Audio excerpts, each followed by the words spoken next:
Yo, boys, this microphone sucks.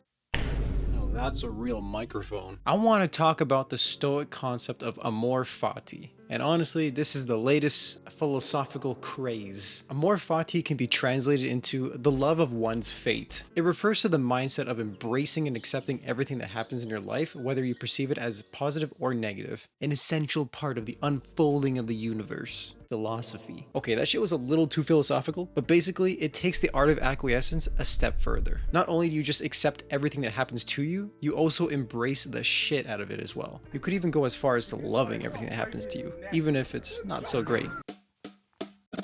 At its core, Amor Fati encourages people to cultivate gratitude in their everyday life. Amor Fati is all about a view. Oh my god. Amor Fati is all about viewing experiences as opportunities for growth and learning new things, rather than seeing everything as an obstacle or a source of suffering. What happens if I play the drums?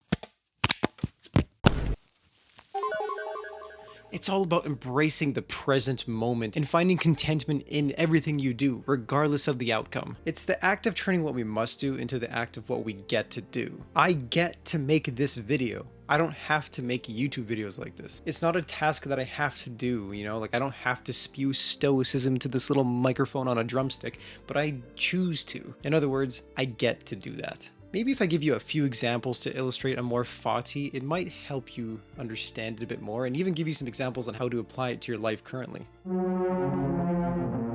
Right, so imagine a person's been working really hard for a promotion at work. Despite their efforts, they are passed over for a promotion. Instead of becoming bitter or resentful, they embrace Amor Fati by accepting the outcome, and they see it as an opportunity to improve their skills further or explore different professional avenues for their career. Maybe this was the world's way of saying, get the hell out of there because these people don't appreciate you. It's actually pretty often that you hear stories of people who quit their job because they feel underappreciated and then find a better job, even when they think they couldn't really find a better one. Or let's consider someone with a personal setback, like a failed relationship. Rather than dwelling on the pain and disappointment, they choose to adopt Amor Fati by accepting the end of the relationship and focusing on the lessons learned. There's a lot of personal growth that can happen in a failed relationship, and there's always new opportunities around the corner. Just because your relationship didn't work out doesn't mean you're stuck or you're screwed. It means you learned from it, embrace the mistakes that happened, and then you fix those mistakes in the past with your new relationship. And then from there, you just get a better relationship out of it. So to neatly wrap up these examples and just the idea of Amor Fati,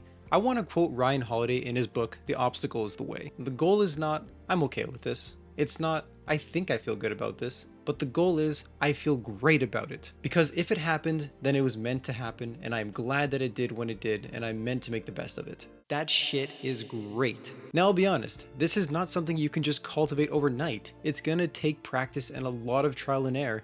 And even then, I'm trying to apply this to my current situation. Work has been really rough lately, and honestly, it could be a lot better, but I'm trying to embrace these really hard times because I know that it's just gonna make me a better person. Trust me, you don't just wake up and love every shitty thing that happens to you. Maybe you have to go to work or you have a job interview, but your car broke down and you don't know what to do. Like, yeah, that sucks, but at least next time you'll be better prepared. And who knows, maybe that job interview was garbage. Maybe you actually dodged a bullet. So to finish off, Amor Fati encourages individuals to develop a mindset of acceptance, gratitude, and resilience in the face of life's challenges and uncertainties. It teaches us to view every experience that happens to us, whether positive or negative, as an opportunity for growth. Don't forget that. Right on, fellas. It's time to play the drums.